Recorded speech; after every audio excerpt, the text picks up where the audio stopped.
اعوذ باللہ من الشیطان الرجیم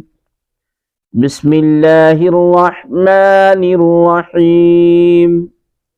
قل سیروا فی الارض ثم انظروا کیف کان عاقبۃ المکذبین۔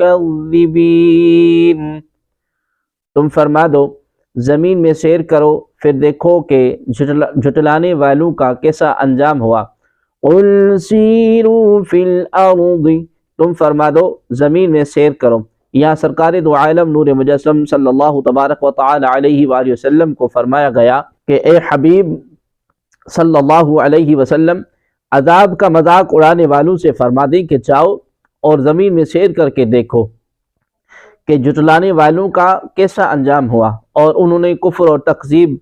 کا کیا ثمرہ پایا۔ یہاں زمین سے مراد وہ زمین ہے جہاں پچھلی قوموں پر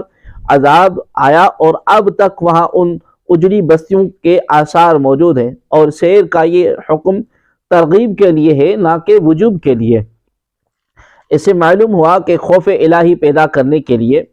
عذاب والی جگہ جا کر دیکھنا بہتر ہے، کیونکہ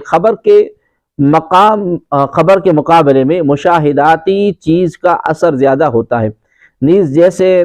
عذاب کی جگہ دیکھنے سے خوف پیدا ہوتا ہے، اسی طرح رحمت کی جگہ دیکھنے سے عبادت کی رغبت اور اللہ تبارک و تعالی کی محبت پیدا ہوتی ہے۔ لہذا اللہ تبارک و تعالی کی رحمت دیکھنے کے لیے بزرگوں کے آستانے جہاں اللہ تبارک و تعالی کی رحمتیں برستی ہیں جا کر سفر کر کے دیکھنا بھی بہتر ہے، تاکہ اللہ تبارک و تعالی کی اطاعت کا شوق پیدا ہو۔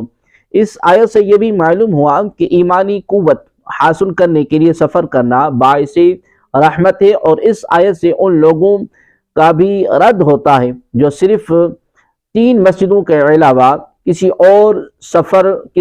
طرف سفر کو مطلقاً ناجائز کہتے ہیں، اور اس کی دلیل کے طور پر یہ حدیث پیش کرتے ہیں کہ حضرت ابو سعید خدری رضی اللہ تعالی عنہ سے مروی ہے کہ حضور عالم صلی اللہ علیہ وسلم نے ارشاد فرمایا، ان 3 مسجدوں کے سوا کسی کی طرف کجاوے نہ باندھے جائیں، مسجد حرام، مسجد نبوی اور مسجد اقصی۔ اس حدیث کا معنی یہ ہے کہ ان مسجدوں کے علاوہ کسی اور مسجد کی طرف اس لیے سفر کر کے جانا کہ وہاں نماز کا ثواب زیادہ ہے، ممنوع ہے، کیونکہ ان کے علاوہ سب مسجدوں میں نماز پڑھنے کا ثواب برابر ہے۔ اگر اس حدیث کے یہ معنی کیے جائیں کہ ان 3 مسجدوں کے علاوہ کسی اور مسجد کی طرف سفر کرنا حرام ہے، یا ان 3 مسجدوں کے علاوہ کہیں اور سفر کرنا جائز نہیں، تو یہ حدیث قرآن مجید کی اس آیت اور دیگر احادیث کے بھی خلاف ہوگی۔ نیز اس معنی کے حساب سے کہیں کا کوئی سفر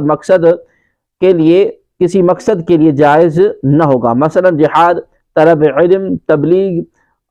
تبلیغ دین، تجارت، سیاحت وغیرہ کسی کام کے لیے سفر جائز نہ ہوگا، اور یہ امت کے اجماع کے خلاف ہے۔ اس سے ثابت ہوا کہ سفر کر کے اللہ تبارک و تعالی کے محبوب بندوں کے مزارات پر جانا ممنوع اور حرام نہیں بلکہ جائز اور مستحسن ہے۔